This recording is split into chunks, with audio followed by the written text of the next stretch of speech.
Buku selanjutnya Mas, silakan cerita. Buku selanjutnya itu ngebahas tentang alien ya, dengan judulnya juga yang sama, Alien. Saya coba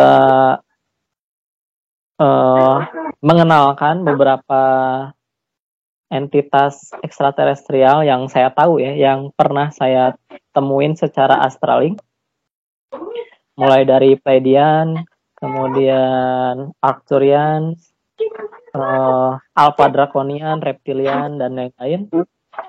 Dan yang mungkin yang paling berkesan di buku itu, di catatan itu adalah penelusuran saya menelusuri crop circle yang ada di Yogyakarta yang waktu itu muncul tanggal 23 Januari tahun 2011. Jadi saya coba menelusuri apakah crop circle itu betul-betul buatan ekstraterestrial atau buatan manusia. Dan di situ juga saya dapat informasi sebetulnya fungsi dari crop circle itu apa. Jadi tadi sampai buku yang keberapa Mas? Ke-9 ya? 9 atau 10? Yang alien. Alien yang berapa ya? Terlalu banyak buku.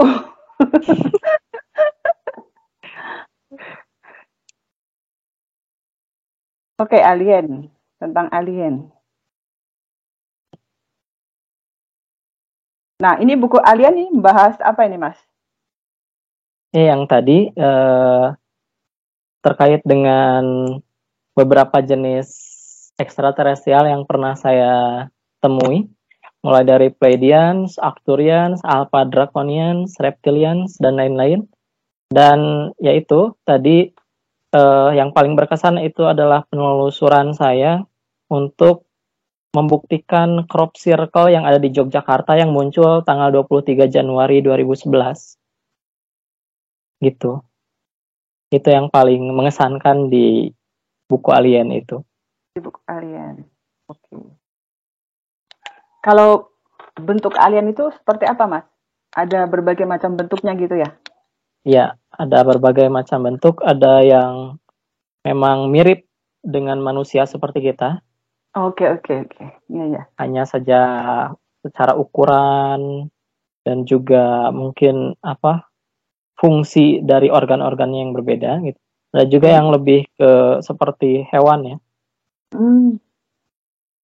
Ada juga seperti hewan ya. Oke. Ya. Nah, itu kalau gambaran kayak di film-film alien itu yang kepalanya begitu terus ininya kurus gitu kayak itu benar nggak? Sejauh ini film yang paling berhasil memvisualisasikan bentuk ekstraterestrial dengan cukup presisi adalah film Star Trek. Oh ya Star Trek. Oke, sekarang buku selanjutnya, Mas. Selanjutnya saya melakukan penelusuran untuk membuktikan Kairi atau peri. Peri itu sebetulnya ada nggak sih? Peri. Dan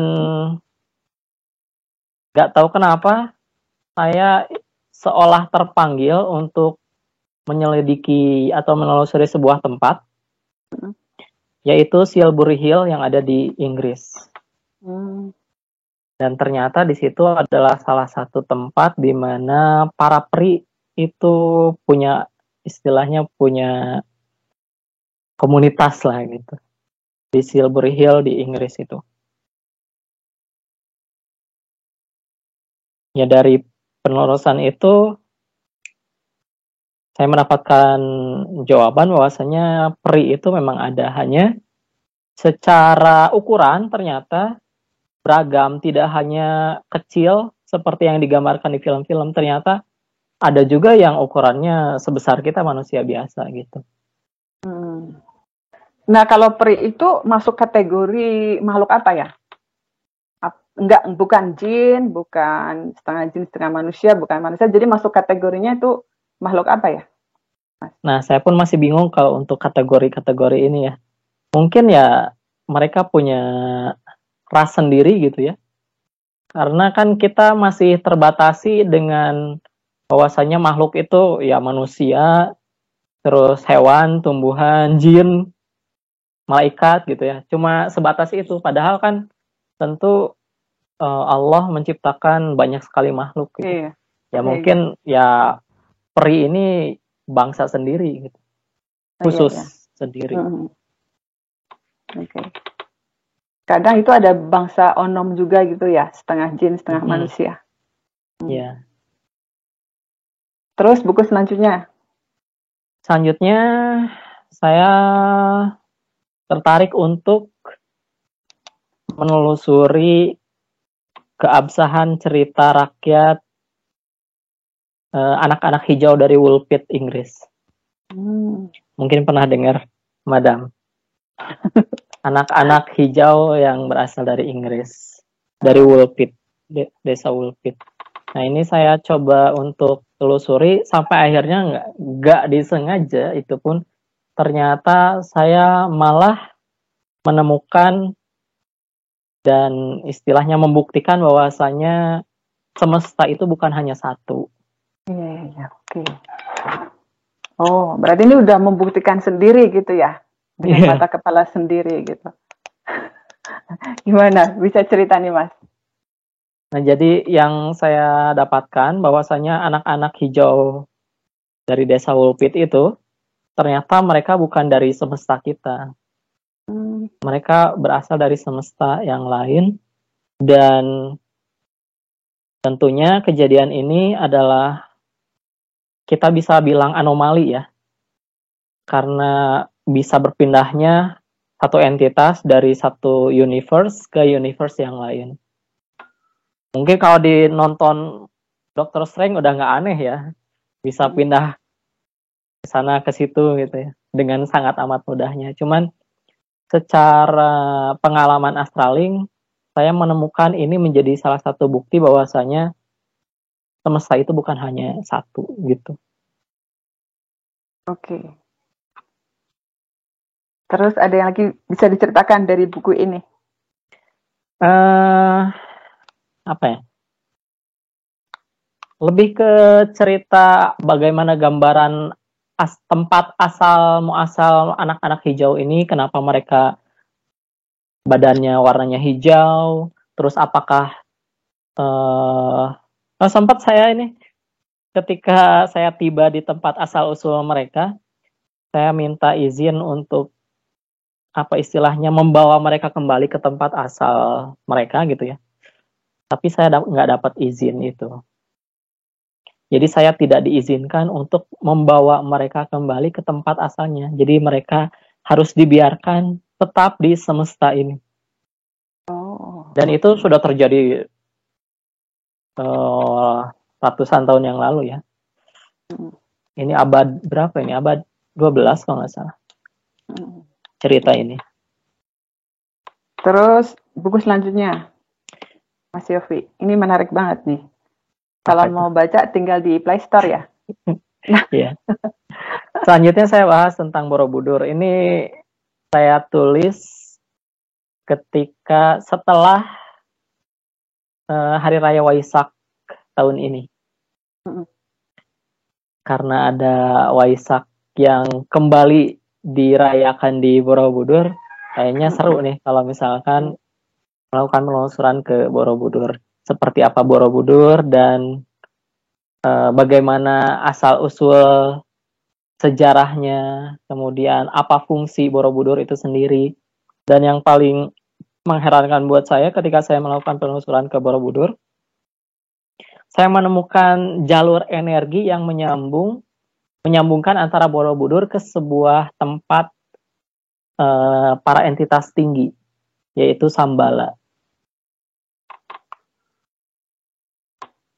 Itu yang menurut saya mind blowing banget. Oh ternyata Borobudur ini punya istilahnya punya jalur energi yang mengarah ke Sambala. gitu. Oke. Itu di sebelah mananya itu, Mas? Di Apanya? Borobudur. Jalur energi itu? Kalau sebelah mananya nggak tahu, pokoknya Nggak tahu ya. Di Borobudur ngerasa itu. ada jalur energi itu aja. Saya telusurin dan ternyata nyampainya ke Sambala gitu. Di Sambala ya, oke. Sekarang buku selanjutnya, Mas. Ini yang terakhir, yang terakhir kali saya tuliskan sampai hari ini, maksudnya ya. Insya Allah akan terus berlanjut nih. Yaitu Past Life. Oh, Past Life. Ini menyambung juga mungkin kemarin dengan podcast sebelumnya dengan Avalon Santaga yang ada pertanyaan dari Madam tuh terkait dengan past life ya. Bagaimana past life itu, terus benarkah ada yang namanya past life? Nah, ini saya coba untuk menelusuri sendiri dan membuktikan sendiri sebetulnya past life itu ada atau enggak. Karena memang tema past life ini juga membuat saya sangat penasaran karena betapa banyaknya bukti-bukti bahwa yang menunjukkan bahwasanya past life itu ada. Saya mengangkat salah satu contoh seorang anak namanya Luke Ruhlman, seorang anak laki-laki di Amerika Serikat, tinggal di kota Cincinnati. Dia itu mengaku bahwasanya dia pernah mengalami kematian dan dirinya yang di kehidupan sebelumnya adalah seorang wanita yang bernama Pamela Robinson. Diceritakan, si anak ini menceritakan gimana si Pamela ini meninggal, bahwasanya si Pamela ini meninggal karena loncat dari sebuah hotel yang terbakar, meninggalnya karena itu. Kemudian dengan sangat tepat bisa menunjukkan foto Pamela Robinson itu yang mana, padahal tidak ada satupun orang yang memberitahunya, dan anak ini pada saat itu masih 3-4 tahun. Jadi masih sangat kecil, tapi dia terlihat amat sangat dewasa. Nah, itu saya coba telusuri Luke Ruhlman ini untuk membuktikan benar nggak sih past life itu ada atau enggak. Gitu. Itu berarti yang sekarang dilakukan tentang buku tentang past life ya? Dan itu berseri nantinya ya? Nggak tahu juga nih. Kita lihat aja nanti. Kalau mengenai past life, emang itu sudah banyak orang yang mengalami. Anak yang baru lahir, misalnya 5 tahun, dia menceritakan, oh dia dulunya si ini, dan bertemu dengan teman-temannya yang dulu gitu. Jadi memang udah banyak yang mengalami gitu. Betul. Bahkan di YouTube ada juga tuh orang Prancis yang bercerita dia mengalami berapa kehidupan dan dia bisa cerita satu-satu. Saya dulu ini meninggalnya karena ini, saya dulu ini meninggalnya karena ini gitu. Gitu. Iya. Oke. Nah, ini judul bukunya apa nih yang mengenai past life? Past life aja gitu. Past life, ya. Past life. Oh. Ini baru satu ya, past life 1 gitu ya? Ya nggak tahu nanti akan ada kelanjutannya, nggak tahu nggak. Oh, gitu. Lihat aja nanti gimana mood. Berarti ini bukunya ini dalam bentuk fiksi atau non fiksi? Saya kasih label di Play Store itu fiksi ya. Kenapa saya kasih label fiksi? Karena kalau misalkan non fiksi, ya, ini akan terasa amat sangat halu ya buat masyarakat secara umum. Ya, masih. Jadi saya berikan label fiksi aja, fiksi fantasi gitu.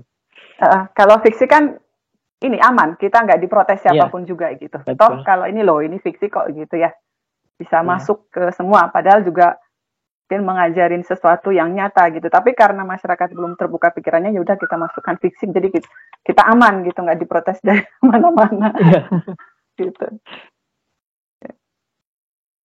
Apakah semua buku yang ditulis Mas Yofi ini berbasis dari pengalaman astral? Semuanya pure 100% dari pengalaman astral.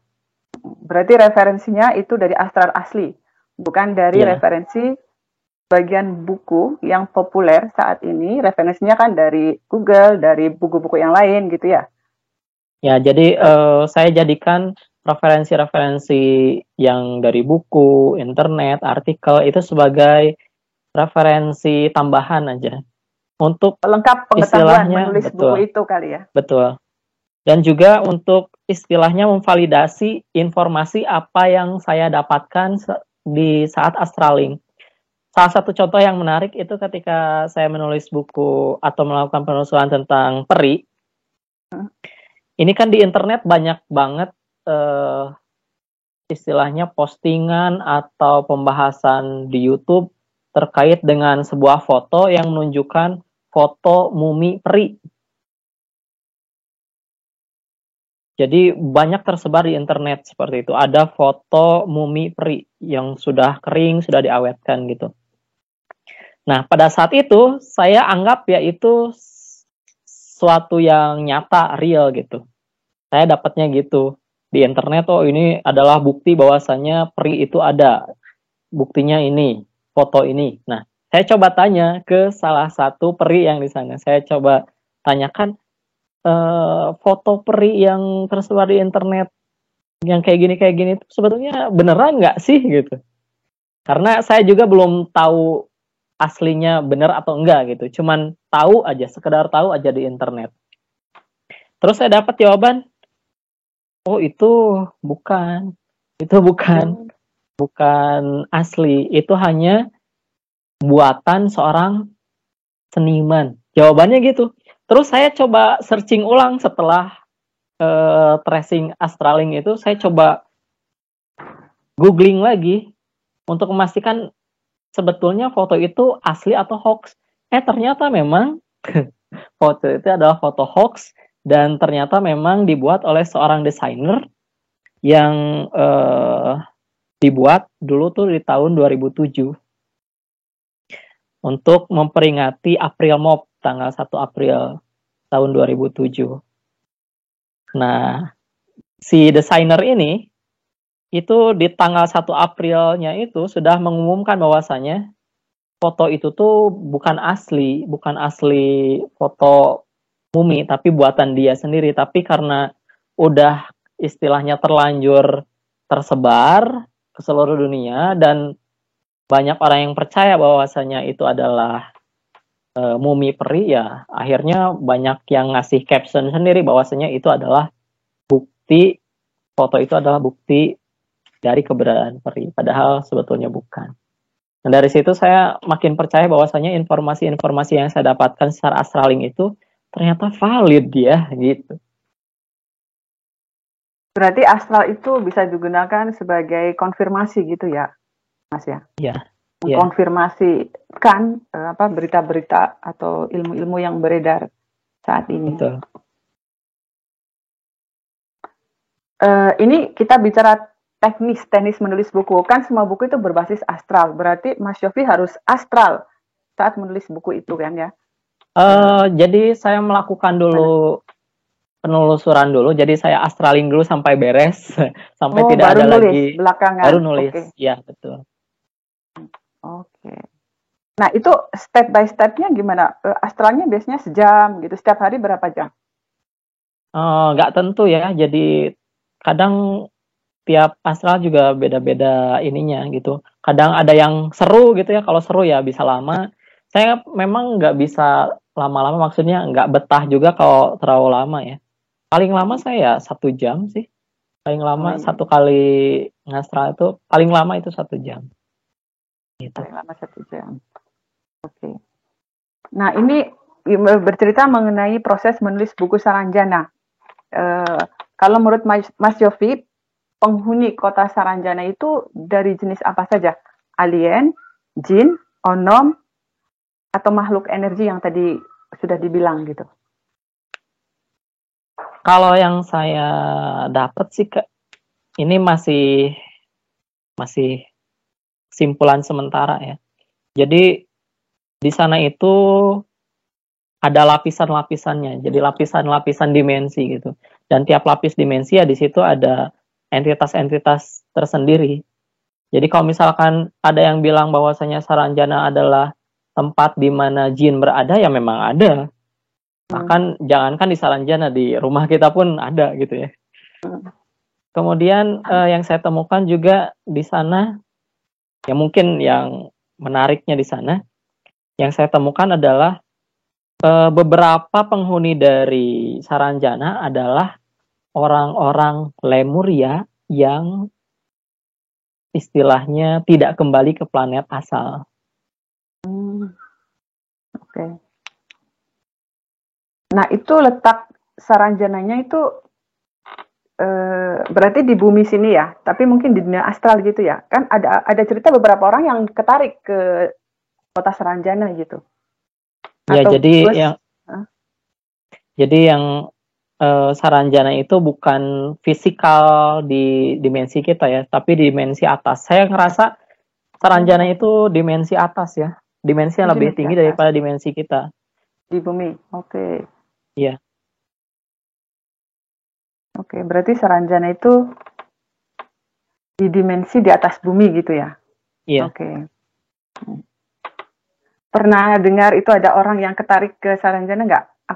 Ada beberapa orang yang dengar ketarik ke kota Saranjana. Iya, banyak ya kejadian yang seperti itu. Karena ada juga orang Lembang pernah kayak gitu yang waktu kerja di sana. Dia itu termasuk yang skeptis, nggak percaya dengan yang kayak gitu-gitu. Ternyata terjebak di sana. Dan akhirnya mengalami sendiri bahwasanya Saranjana itu ada gitu. Oh, oke. Oke, selain menerbitkan buku dalam bentuk digital, Mas Yofi menerbitkan buku dalam bentuk cetak nggak? Ketika awal-awal saya mengawali karir sebagai penulis tahun 2014, tahun 2015, saya bikin cetak gitu ya, dan diterbitkan di penerbit mayor. Beberapa buku saya yang cetak itu diterbitkan di penerbit mayor, tapi saya ngerasa efektivitas untuk buku, saya ngerasa untuk zaman sekarang ini lebih mudah digital, untuk gitu, mengakses jika berbentuk digital gitu. Okay. Jadi sekarang itu bukunya apa aja Mas yang bentuk cetak? Itu yang belum astral ya? Iya, masih jauh dari itu. Oh, berarti saya temanya lebih ke buku-buku religi untuk remaja sih. Oke. Kebanyakannya. Itu pakai nama samaran atau nama asli Yofi Q pakai gitu ya? Nama pena. Ya, nama pena Yofi Q gitu ya. Ya. Itu bentuk fiksi ya atau non fiksi? Non fiksi. Non fiksi. Judulnya apa aja? Ada yang buku pertama saya itu judulnya Mau Temenan sama Setan. Oh, horor banget ya. judul gaul. Ya pokoknya memang target marketnya adalah remaja ya, remaja muslim. Terus terkait dengan hijab juga pernah saya tulis. Gue Never Die. Ya itu beberapa sih. Karena lebih banyaknya yang berbentuk digital. Digital. Berarti banyak meraup keuntungannya dari digital ya? Jadi bisa menjadi penerbit sendiri gitu. Jadi royalti nggak diambil penerbit gitu.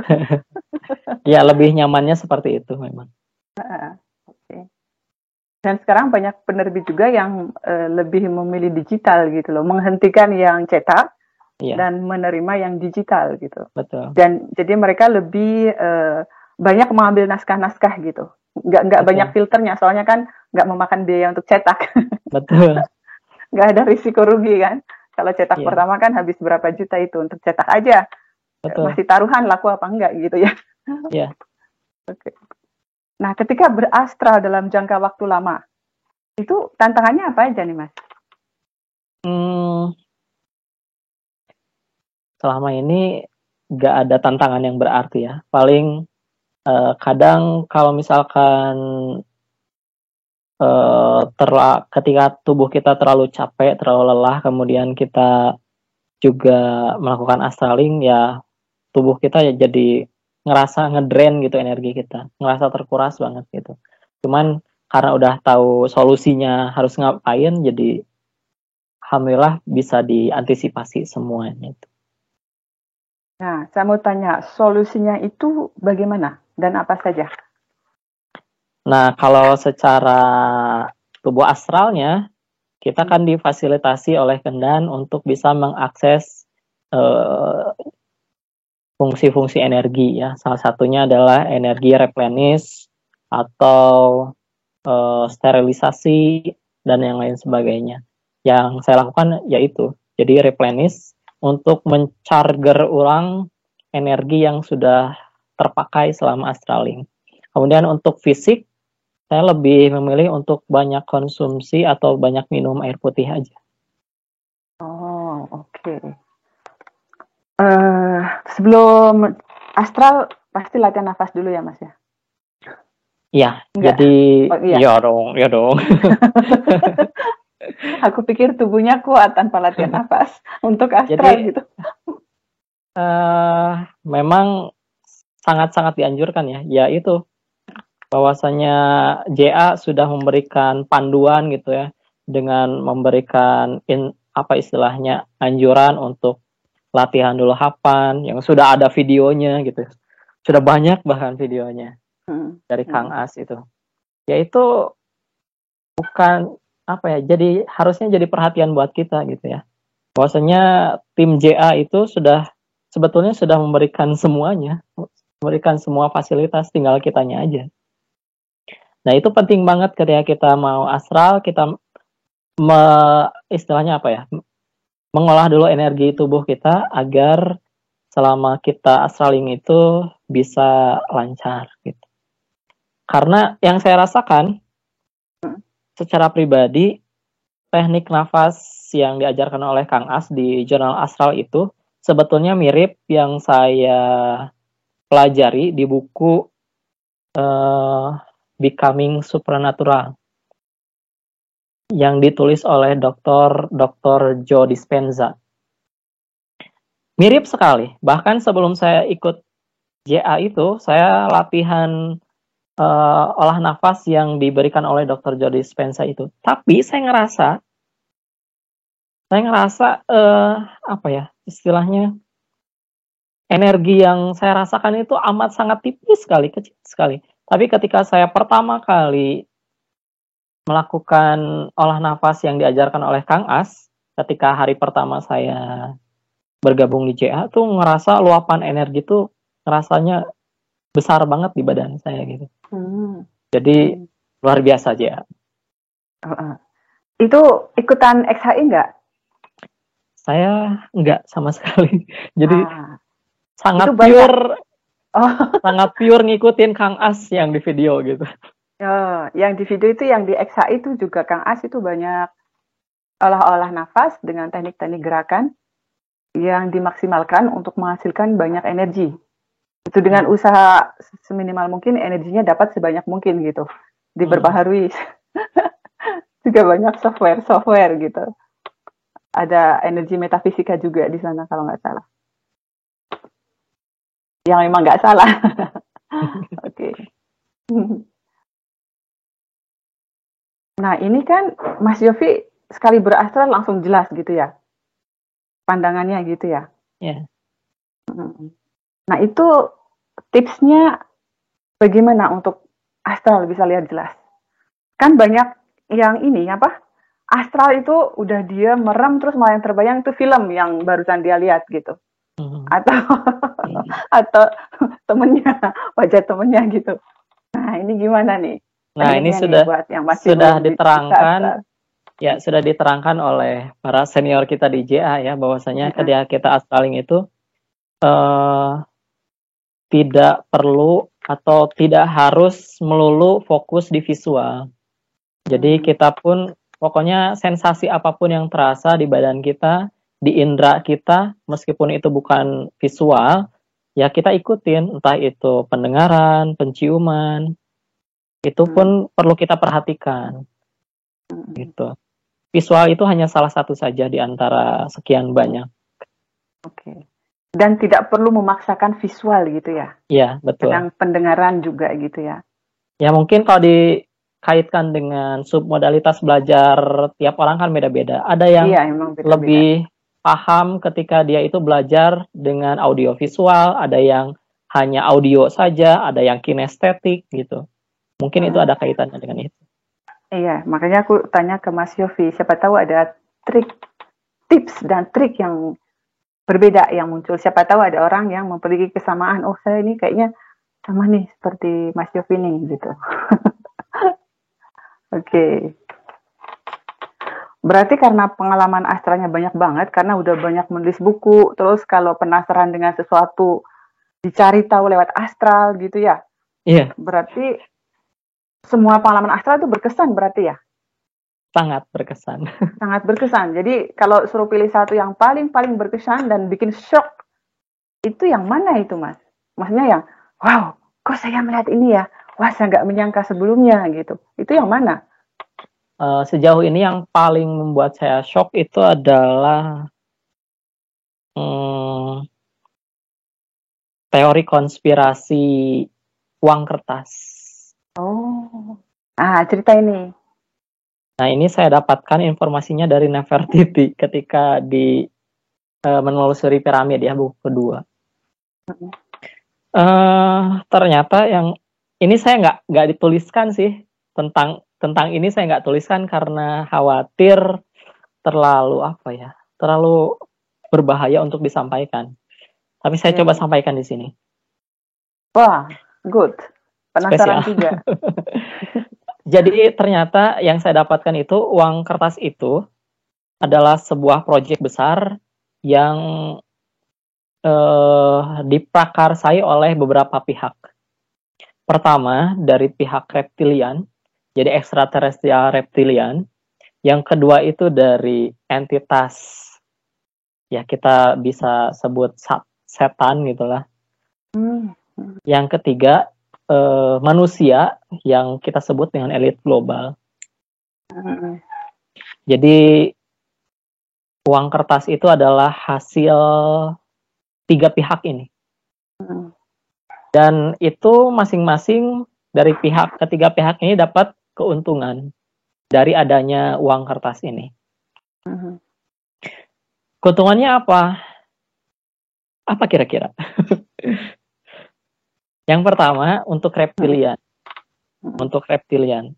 Reptilian itu adalah ekstraterestrial yang secara fisik mereka itu bentuknya seperti reptil, kadal gitu ya, bersisik tubuhnya.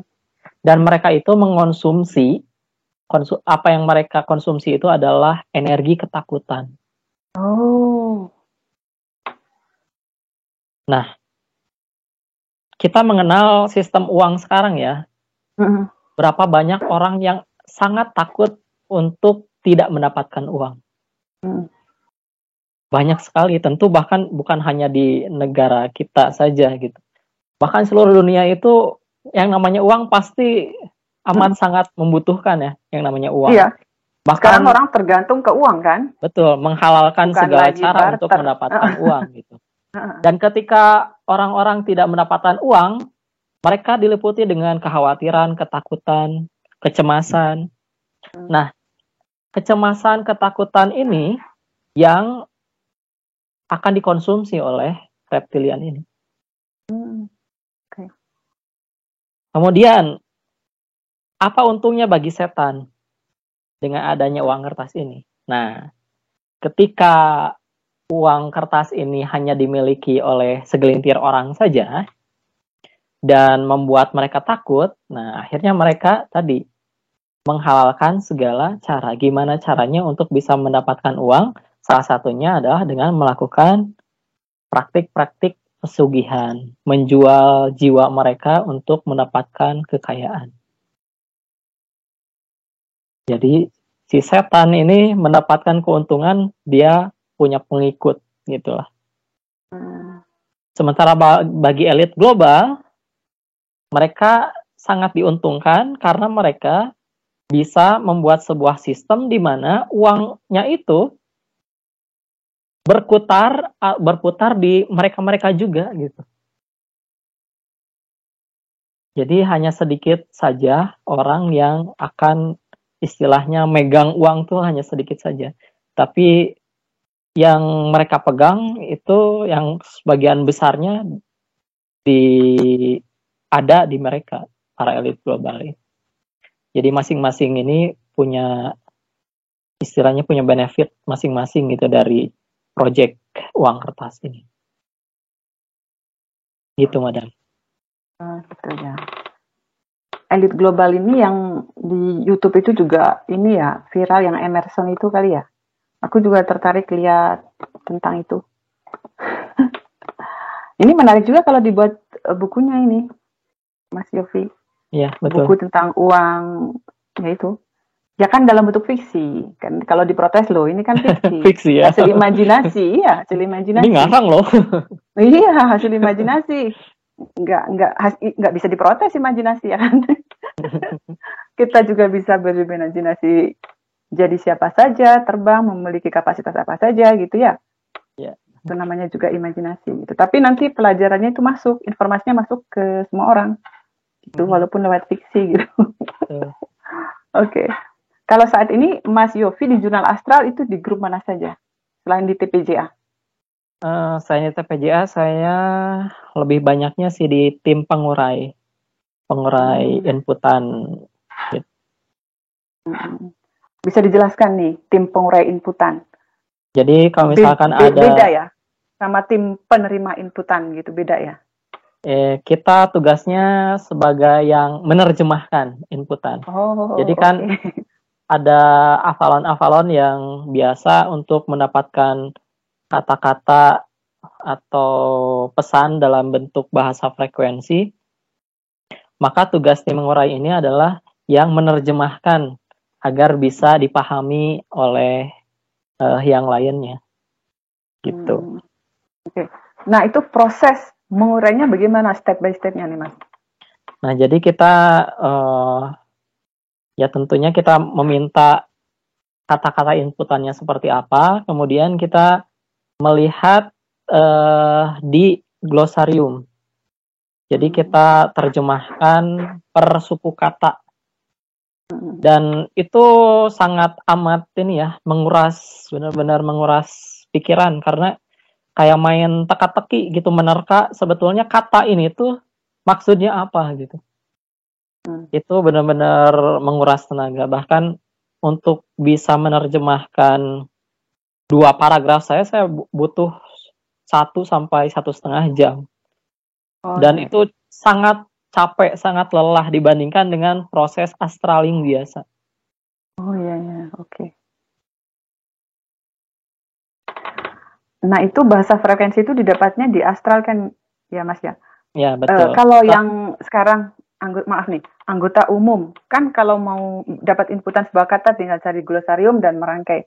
Ya. Nah, kalau yang pertama kali mewujudkan glosarium itu, bagaimana tekniknya bisa tahu artinya? Nah, ini harus bertanya kepada Avalon Santaga ini. Oh gitu. Oke. Tetapi waktu itu dapat arti nama Vantrala itu langsung kan ya saat astral kan? Ya, itu saya nyari-nyari sendiri sih.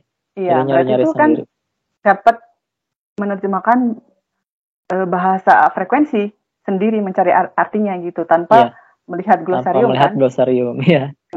Nah, itu gimana itu waktu itu bisa dapat inputan arti nama Vantrala itu prosesnya? Karena maksudnya saya nanya sendiri gitu. Jadi kan karena ketika saya penasaran terus di Kendan istilahnya masih juga baru gitu ya. Saya tinggal niatin aja untuk dipertemukan dengan entitas atau sosok yang menguasai linguistik bahasa frekuensi gitu. Sampai akhirnya tubuh saya tuh tiba-tiba tertarik aja kepada sosok tersebut. Dan bertanyalah saya di situ. Oh, begitu. Oke. Berarti ke Kendan bertemu dengan sosok yang menguasai linguistik bahasa frekuensi gitu ya? Iya. Kalau bertemu baru ditanyakan gitu. Oh, oke. Selain di tim pengurai, ada lagi Mas masuk grup apa lagi? Ya paling untuk bantu-bantu umum kalau misalkan ada event-event yang butuh orang gitu ya. Misalkan seperti kemarin penerimaan loket para sepuh gitu ya. Saya juga ikut gabung bantu sedikit-sedikit. Karena sibuk juga ngajar gitu ya dengan pekerjaan sehari-hari juga ya. Betul. Oke.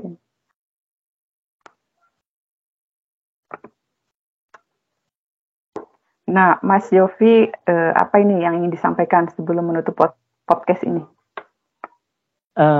Pesan buat teman-teman semuanya, bagi yang saya ngerasa sebetulnya yang ikut dia itu banyak banget ya di grup. Bener, yang umumnya banyak banget, cuman banyak yang bisa naik sampai ke TPJA tuh jarang sekali gitu. Saya berpesan buat teman-teman untuk terus terus penasaran, mengembangkan rasa ingin tahunya, dan coba untuk menjawab semua pertanyaan itu dengan melakukan proses astraling. Semakin kita sering melakukan proses astraling, kita pun akan semakin terlatih untuk melakukannya. Semakin lancar kita melakukan prosesnya, step by step-nya. Jadi, jangan pernah putus asa ketika misalkan belum bisa, udah nyerah gitu aja. Jangan, tapi terus berlatih, ikuti tips-tips yang diberikan oleh senior-senior kita di JA, karena semua tipsnya itu adalah tips yang amat sangat bermanfaat buat kita ketika kita mau melaksanakannya dan mempraktekannya. Begitu aja, Madam. Gitu ya. Nah, untuk itu orang-orang yang takut berastral karena bayangannya tadi seperti yang Mas Yofi katakan di awal-awal tadi, takut nggak bisa balik gitu. Nah, gimana kata-kata penyemangat untuk mereka-mereka ini? Grup-grup yang masih di sana. Ya, buktikan sendiri. Buktinya saya masih hidup gitu ya. Iya, sampai saat ini alhamdulillah aman-aman saja. Saya masih sukar bukar malah tambah sehat gitu ya. Alhamdulillah. Iya. Oke, terima kasih nih Om ya. Kok Om? Manggilnya Mas. Mas ini ada keturunan Jawa nggak? Enggak, saya Sunda, dua-duanya orang tua Sunda. Sunda asli ya? Oh, ya. Tapi saya merasa matchingnya manggil Mas gitu, nggak tahu kenapa. Soalnya kalau panggilkan nanti lebih mudah dari aku. Panggil Om. Biasanya aku panggil Om, tidak. Tapi ini lebih cocoknya panggil Mas, gitu. Aku panggil Mas aja. Oke, terima kasih nih Mas Yofi sudah mau datang di podcast ini untuk berbagi. Sama-sama. Jadi siapa tahu pembelajaran ini bisa bermanfaat bagi orang-orang atau anak-anak generasi yang akan datang untuk belajar dan untuk juga kreatif gitulah ya, seperti Mas gitu. Jadi sebagai role model gitu yang masih remaja-remaja, kalau lihat ini, oh kita bisa loh menulis buku tanpa referensi apapun. Tinggal melamun atau astral gitu lah ya, gitu. Kalau orang yang udah biasa berimajinasi, astral mungkin jauh lebih mudah kali ya. Dan ngomongnya lebih lancar juga. Karena Mas Yofi ngomongnya lancar. Oke. Terima kasih ya, kita udah bertemu bukan lewat astral, tapi lewat Skype, lewat internet. Sama-sama, terima kasih juga buat Madam yang ngasih kesempatan buat saya gabung di sini. Ya, oke. Saya menutup podcast kali ini seperti biasanya dengan selalu bermanfaat, jadilah solusi, selalu happy, positive thinking, dan penuh semangat. Wassalam, bye, dan ciao. Terima kasih Mas. Maaf tadi ada gangguan ya. Sama, nggak apa-apa. Assalamualaikum.